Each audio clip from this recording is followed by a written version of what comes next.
कर्नाटक में चुनाव मतलब लोकतंत्र का वो महापर्व जहां पर कर्नाटक के लोग ये सुनिश्चित करेंगे कि किसको वो सत्ता में बिठाएंगे और किसको विपक्ष की भूमिका निभाने के लिए मजबूर करेंगे।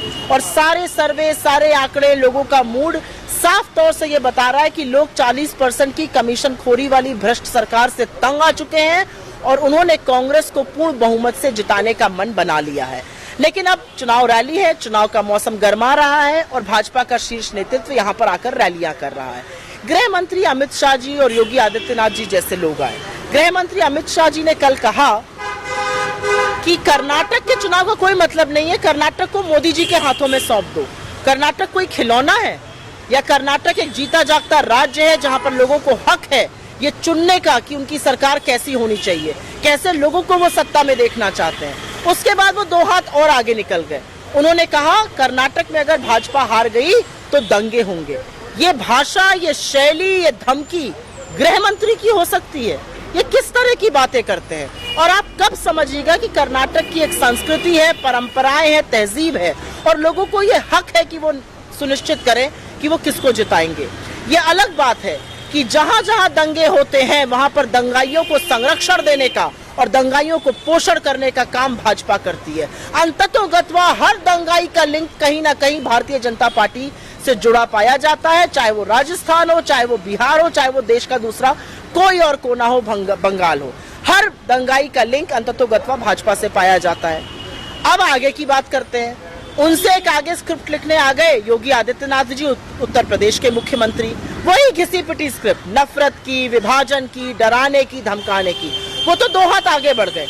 उन्होंने कहा कर्नाटक में यूपी का मॉडल लागू होना चाहिए।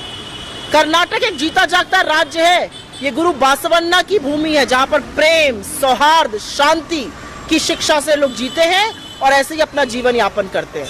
और कौन से यूपी के मॉडल की आप बात कर रहे हैं? वही यूपी का मॉडल जहां पर 2:30 बजे रात को एक लड़की को आप लोग जला देते हैं बिना उसके माँ बाप के मिट्टी का तेल फूंक कर। या वो यूपी का मॉडल जहां पर लखीमपुर में एक औरत का चीरहरण होता है। या वो यूपी का मॉडल जहां पर शाहजहांपुर में यौन शोषण होता है।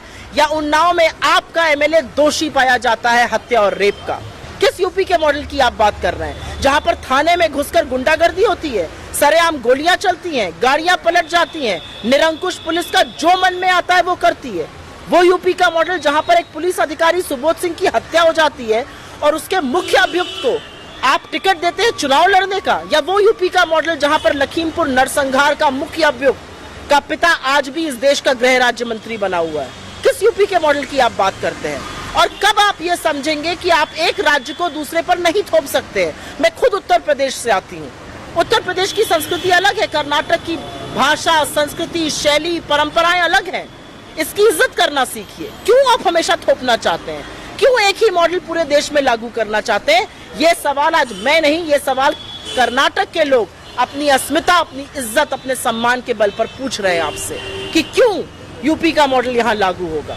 अजीबोगरीब बातें हैं। असल बात यह है कि कर्नाटक में जो कांग्रेस की 4 बड़ी वादे हैं, जो हमने वादा किया निभाने का, वो लोगों को समझ में आ रहा है और उसी की बदौलत हम प्रचंड रूप से जीतेंगे।